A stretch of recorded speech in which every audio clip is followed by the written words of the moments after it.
এবং আমরা সকলে সিদ্ধান্ত নিয়েছি, যেহেতু ঈদুল আজহার নামাজ, সকলেই আমরা নামাজ বাদ নিজ নিজ কাজে ব্যস্ত হয়ে যাব। সুতরাং আমরা নামাজটা পড়তে চেষ্টা করব একদম জাস্ট টাইমে। সুতরাং আপনারা যারা এদিক সেদিক আছেন দয়া করে চলে আসেন। আমরা কিন্তু 8:30টার মধ্যে নামাজ পড়ার চেষ্টা করবো ইনশাআল্লাহ। সম্মানিত উপস্থিতি, আমার প্রাণ প্রিয় গ্রামবাসী, সবাইকে আমার পরিবারের পক্ষ থেকে, আমার ব্যক্তিগত পক্ষ থেকে ঈদুল আজহার শুভেচ্ছা অভিনন্দন ও ঈদ মোবারক জানাচ্ছি। সম্মানিত মুসল্লিয়ানে কেরাম, যারা আজকে ঈদগাহ মাঠে আজকে ঈদুল আজহার নামাজ আদায় করার জন্য সমবেত হয়েছেন, আমি আপনাদেরকে বলতে চাই, আগামী ঈদুল আজহার নামাজ হয়তোবা আমাদের এই মাঠে নাও পড়তে পারি, কারণ সরকার আমার জানা মতে আগামী জুনের মধ্যে আমাদের এই রাস্তার কাজ শুরু করে দিয়েছে। সুতরাং আমরা যারা এই গ্রামে বসবাস করি, যারা একসাথে নামাজ পড়ি, আমাকে ঐক্যবদ্ধভাবে একটি জায়গা নির্ধারণ করতে হবে ঈদগাহের জন্য। আমরা ঈদগাহ কমিটির সাথে বসে কথা বলেছি। কিছু লোক তাদের মতামত আমাদের কাছে ব্যক্ত করেছে যে আমাদের ঈদগাহের মাঠটি যদি কবরস্থান রিলেটেড হয়, কবরস্থানের আশেপাশে হয়, তাহলে আমাদের জন্য সুবিধা হবে। আপনারা যারা উপস্থিত আছেন, আপনারা একটু চেষ্টা করুন, কবরস্থানের আশেপাশে যদি হয়, আসলে ঈদগাহটা আমাদের জন্য সুবিধা হবে। আমাদের মা বাবা আত্মীয় স্বজনে কবরস্থানে শুয়ে আছে, আমরা যদি এখানে ঈদুল ফিতর, ঈদুল আজহার নামাজ আদায় করি, আমাদের জন্য সুবিধা হবে। তো আপনারা কিন্তু সকলে আন্তরিক হয়ে আমাদের নিজের ঈদগাহ স্থান হিসাবে আপনারা সকলে একটু আগায় আসতে হবে।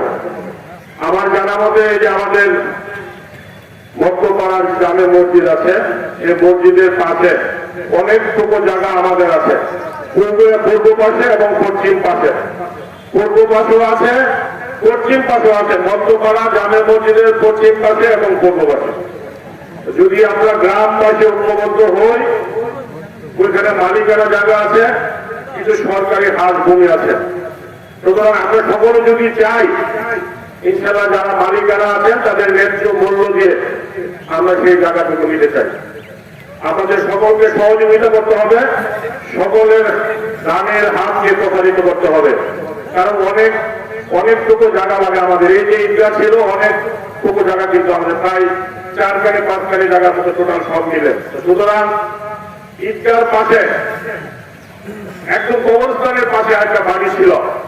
আপনারা যারা মুরব্বী আছেন বা ওই মালিকানদের সাথে যারা সম্পর্ক আছে, দয়া করে তাদের সাথে কথা বলবেন আপনাদের দায়িত্বে। আমি বললাম আপনাদের নিজ দায়িত্বে এই মাটির জন্য আপনারা একটু আলাপ করেন। গান দেওয়ার এগিয়ে থেকে যদি আলাপ করেন তাহলে সুবিধা হবে। একটা হলো একদম কবরস্থানের পূর্ব পাশে যে জায়গাটুকু, পুকুরটুকু সহ, এটা যদি নিতে পারি আলহামদুলিল্লাহ খুব সুন্দর হয়। আর যদি না পারি, একটু দক্ষিণে গিয়ে মসজিদের পশ্চিম পাশেও ভালো জায়গা আছে, পূর্ব পাশেও জায়গা আছে।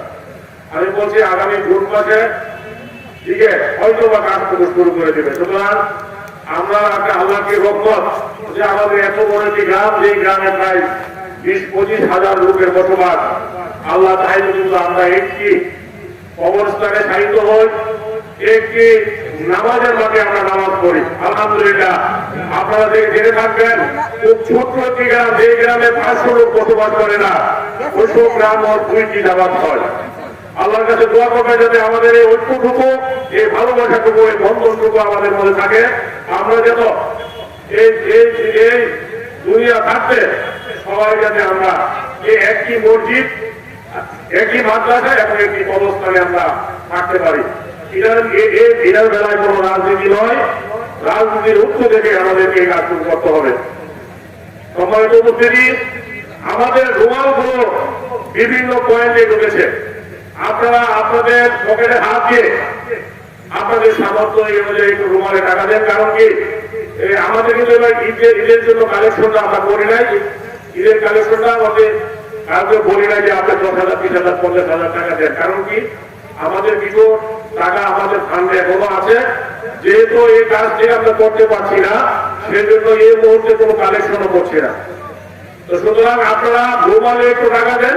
কারণ আমাদের যে ঈদ পারপাস আমাদের কিছু খরচ হয়, প্রায় লক্ষ টাকার মতো খরচ হয়ে যায়। আমাদের প্যান্ডেল, আনুষঙ্গিক চট আমাদের সকল কিছু মিলে প্রায় লাখের কাছাকাছি টাকা খরচ হয়ে যায়। তো সুতরাং আপনারা মিনিমাম এই টাকাটা যাতে আমাদের রুমালে আছে সেইটুকু দেওয়ার চেষ্টা করবেন।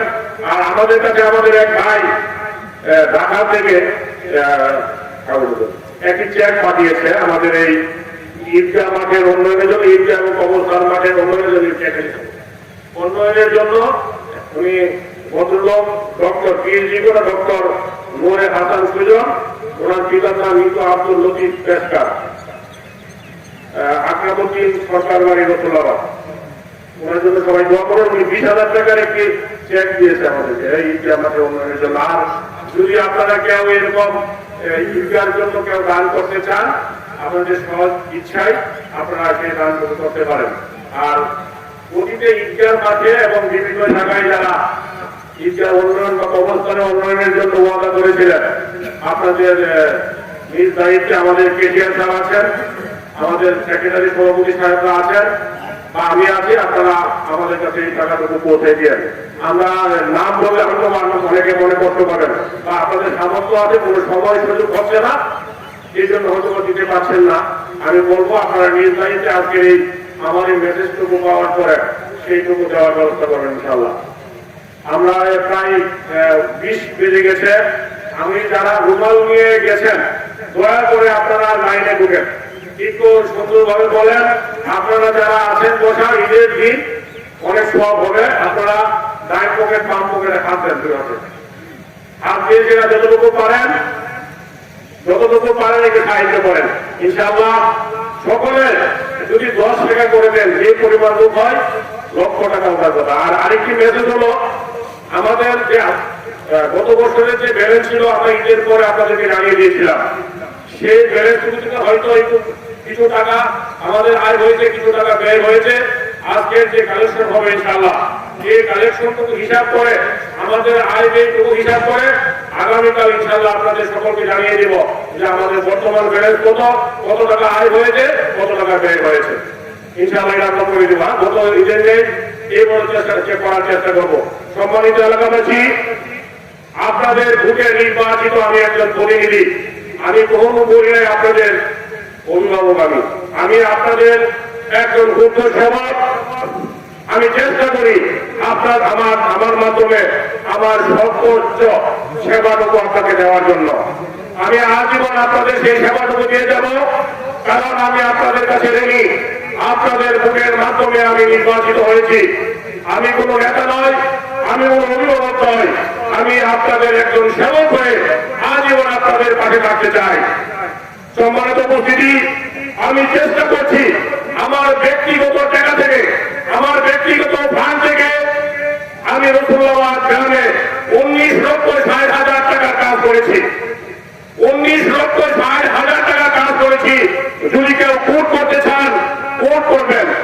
আমি আমার রসুল্লাবাদ ইউনিয়নে 19,60,000 টাকার কাজ করেছি। তার মধ্যে 7,50,000 টাকার অনুদান আমার প্রান্তীয় নেতা, আমার বাংলাদেশ আওয়ামী লীগ নবীনগর উপজেলার সংগ্রামী সভাপতি জনাব ফরিদুর রহমান বাদল ভাই সেই 7,50,000 টাকা আমাকে বরাদ্দ দিয়েছেন এবং আমরা আশ্বস্ত করেছেন বাকি যে সময়টুকু আছে সেই সময়ের মধ্যে আমার সেই টাকাটুকু অ্যাডজাস্টমেন্ট করার সুযোগ করে দিবেন। যদি নাও করেন তাও তবু আমি আমার ইউনিয়নের জনগণের সাথে সেই টাকাটুকু আমি ছাড় দিয়েছি আমার ফান্ডের থেকে। সম্মানিত উপস্থিতি, আমাদের রসুল্লাবাদ ইউনিয়নের রসুল্লাবাদ গ্রামের অন্তর্গত 5 নং ওয়ার্ডের পূর্বপাড়া ম্যাক্সিমাম কাজটুকু আমি করে দিয়েছি ইনশাআল্লাহ। মাটির কাজ শুরু করে দিয়েছি। আমি যদি সময় সুযোগ পাই ইনশাআল্লাহ সকল রাস্তাগুলো আমি ফাঁকা করার ব্যবস্থা করে দিব। আমাকে সেই প্রযুক্তিও দিতে হবে, আমাকে সেই সাহায্যটুকু করে দিতে হবে ইনশাআল্লাহ। বাকি আগামী বছর 4 নম্বরের 3টি কাজ আছে বাকি, এই 3টি কাজ ইনশাআল্লাহ আমি করে দিব। উত্তরতলা কিছু কাজ আছে, খুব ভিজিবলি ঈদ পরবর্তীতে এই কাজগুলো করে দিব ইনশাআল্লাহ। আমি যতটুকু পারি, আমি তো হুদ্দ চেয়ারম্যান, আমারও সামর্থ্য থাকতে হবে। আমি আমার চেষ্টা দিয়ে, আমার এমপি মহোদয়ের বরাদ্দ দিয়ে, উপজেলা চেয়ারম্যানের বরাদ্দ দিয়ে আমি আপনাদের সেই সুযোগটুকু করে দিব, সেই উন্নয়নটুকু করে দিব ইনশাআল্লাহ। আমার জন্য সকলে দোয়া করবেন, আমি আপনাদের সকলের জন্য দোয়া করি। অনেক হাজি সাহেব হজে গিয়েছেন, হজের মাস, আমরা এই হজের জন্য দোয়া করবেন সবাই। আমাদের বড় ভাইয়েরা দাদারা হজে গিয়েছেন, সকলের জন্য দোয়া করবেন। আব্দুল মান্নান মাস্টার সাহেবের ছেলে এসআই মোহাম্মদ রফিকুল ইসলাম আমাদেরকে 10,000 টাকা এই ঈদগাহ কবরস্থানের উন্নয়নের জন্য দিয়েছে, ওনার জন্য সকলে দোয়া করবেন। উনি আগে ওয়াদা করেছিলেন, সেই ওয়াদার টাকাটুকু আল্লাহ কাছে দিয়েছেন। সম্মানিত উপস্থিতি, আমাদের কাছে 7 মিনিট বাকি আছে। যারা আপনারা ঈদগাহ কবরস্থান এবং জন্য কিছু দান করতে চান, যদি কেউ দিতে চান 10-20,000 টাকা দিতে পারেন, অথবা রুমালটুকু যে পাঠিয়েছি সেই কাজটুকু আপনারা করে দেন। সম্মানিত উপস্থিতি, আমি আমার সাধ্য অনুযায়ী আপনাদের সকলের সাথে ভালো ব্যবহার করে, সকলের সাথে কি ভালো একটি বন্ধন সৃষ্টি করে আমি এই ইউনিয়নটাকে আগে নিতে চাই। আমার মধ্যে কোনো বিদ্বেষ নেই। আমার নির্বাচনের আগে যারা আমার বিপক্ষে কাজ করেছেন বা আরেকটি অবস্থানে নিয়েছিলেন, কেউ বলতে পারবেন না তার সাথে আমি দুর্ব্যবহার করেছি, সেটা আমার রেওয়াজে নাই। আমি ওয়াদা করেছিলাম, যদি আমার বিপক্ষে যে নির্বাচন করেছিল সে যদি আমার কাজে আমার অফিসে যায়, আমার পক্ষের লোকজনের কাজ বাদ দিয়ে সেই লোকটির কাজ আমি করে দিব, এবং আজ পর্যন্ত সেই কাজটুকু আমি করে দিচ্ছি। আপনারা অনেক সময় ফেসবুকে দেখবেন আমার নামে প্রচারণা করে যে আমি 5,000 10,000 টাকা নিবন্ধন নিয়েছি। আমি এই ঈদগাহ মাঠে দাঁড়িয়ে আপনাদের সামনে চ্যালেঞ্জ করতে চাই, কেউ যদি আমার সামনে বলতে পারে যে নতুন নিবন্ধনের জন্য কম্পিউটারে 50 টাকা আর এমনি 100 টাকা, 150 টাকা নতুন নিবন্ধনের জন্য, পুরাতন নিবন্ধনের জন্য, সংশোধনের জন্য 50 টাকা এবং 200 টাকা, 250 টাকা নিয়ে যাবে। সবচেয়ে বড় জটিল যে ব্যাপার ছিল রসুল্লাবাদ ইউনিয়নের, সেই সব সমস্যাটুকু আমি করেছি। অনেক সময় এমন কি হচ্ছে জানেন, বিদেশে যাওয়ার জন্য নতুন নিবন্ধন করতে যায়, ওই সময় যদি নিবন্ধন করতে যায় অনেক জটিলতা সৃষ্টি হয়, অনেকবার নিবন্ধন করতে হয়। যদি এরকম হয়, সরাসরি আমাকে লক করবেন। আপনার যতটুকু সরকারি ফিস দিতে হবে সেইটুকুই দিতে হবে, দিব। যদি 1 টাকা বেশি নেয়, আল্লাহর কাছে আমি আগামীতে দায়ী থাকবো, আল্লাহ পাকের কাছে দায়ী থাকবো। আমি কমিটমেন্ট করেছিলাম নির্বাচনের আগে, সরকারি ফিস ছাড়া 1 টাকাও বেশি দেব না। সম্মানিত উপস্থিতি, সবাইকে আবারও এই পবিত্র ঈদুল আজহা শুভেচ্ছা অভিনন্দন জানিয়ে আমি আমার বক্তব্য শেষ করছি। সময় বেশি চলে, এই জন্য সময় নিয়েছি। আমার কথাবার্তা চলাফেরায় কেউ যদি কোনো কষ্ট পেয়ে থাকেন আমাকে ঋণ করে ক্ষমা করে থাকবেন। আমি বিভিন্ন বিচার কার্যে করি, কেউ খুশি হন, কেউ রাজি হন, সকলের কাছে আমি অনুরোধ করবো, ন্যায় বিচার প্রতিষ্ঠা করতে হলে কারোর কাছে একটু আমি দোষী প্রাপ্ত হবো। সকল কিছু মিলে আমি মানুষ এর ঊর্ধ্বে নয়। সুতরাং সবার কাছে হাত ক্ষমা করছি। আপনাদের সাথে চলাফেরার সময় যদি ভুল বেদব করে থাকি, সকলে আমাকে নিজ করে ক্ষমা করে দিবেন। আমি আপনাদেরকে আমাদের সাথে কোনো ভুল থাকলে আমি সেইটুকু ক্ষমা করে দেবো, কারণ মানুষ কোন সময় চলে যাবে সেটা বলা যাবে না। আজকে হয়তো বা এই ঈদগাহ নামাজে দাঁড়িয়ে আমি কথা বলছি, হয়তো বা আজ দুপুরের পরে আমার জানাজা হতে পারে। আসুন সকল কিছু ভুলে ঐক্যবদ্ধ হয়ে কাঁধে কাঁধ লাগিয়ে আমাদের রসুল্লাহের উন্নয়নে এগিয়ে আছি। সবাইকে ধন্যবাদ। রোমাঞ্চ করে নিয়ে আসেন, আমরা 8:30টায় নামাজ পড়বো ইনশাআল্লাহ। সবাই ভালো থাকবেন, সুস্থ থাকবেন। আসসালামু আলাইকুম ওয়া রাহমাতুল্লাহি ওয়া বারাকাতুহু।